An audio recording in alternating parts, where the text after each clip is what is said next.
امیر المومنین کا زمانہ خلافت بہت ہی اہم ہے، ہم سب کو مطالعہ کرنا چاہیے۔ مد مقابل ایسے مکار دشمن تھے کہ امیر المومنین ایک دفعہ انہیں کہا تھا کہ جو کام تم کر رہے ہو مجھے بھی کرنے آتے ہیں، لیکن میرے اور تمہارے درمیان فرق یہ ہے کہ مجھے خوف خدا ہے۔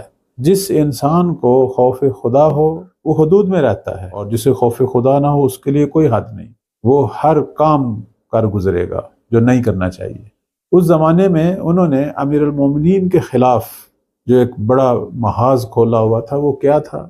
وہ یہ تھا کہ مولا علی علیہ السلام کی جو حقانیت اور صداقت پر مشتمل جو باتیں ہیں، جو خطبے ہیں، جو فرمان ہیں، وہ لوگوں تک نہ پہنچنے دیں، بلکہ جو جھوٹ وہ بلوا رہے ہیں لوگوں کو خرید کر، جھوٹی روایتیں، اس سے لوگوں کو سنایا جائے۔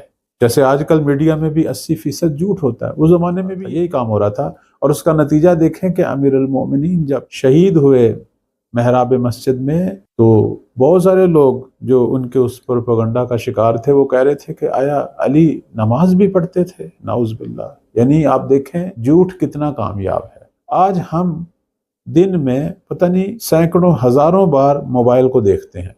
موبائل میں کیا آ رہا ہے؟ میسج آ رہے ہیں، پکچرز کی شکل میں، وائس کی شکل میں، ٹیکسٹ کی شکل میں، ویڈیوز کی شکل میں، اور یہ 80% جھوٹ ہوتے ہیں، ان میں کوئی سچائی نہیں ہوتی، بلکہ اس سے بھی زیادہ۔ تو جھوٹ کو ہم اتنا شوق سے اور بار بار دیکھتے ہیں، چاہے عوام ہو چاہے خواص، ایک ہی بات ہے۔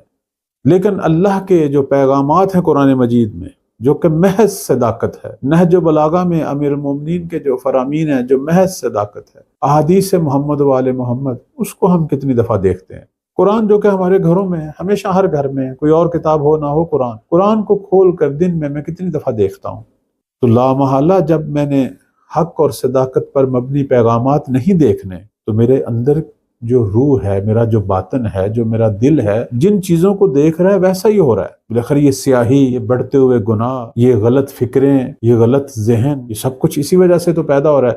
اب آپ کو سمجھ آ رہا ہے کہ دجال کا لشکر کیسے بنے گا؟ وہ ایسے ہی بنے گا کہ جب ہم جھوٹ اور باطل کو تو شوق سے دیکھ رہے ہیں اور حق کو دیکھنے کے لیے تیار نہیں ہے، حتیٰ دن میں ایک دفعہ بھی، تو پھر آپ کو معلوم ہو گیا کہ امام مہدی علیہ السلام کیوں نہیں ظہور کر رہے، چونکہ ان کے محاذ پہ کوئی بھی نہیں ہے۔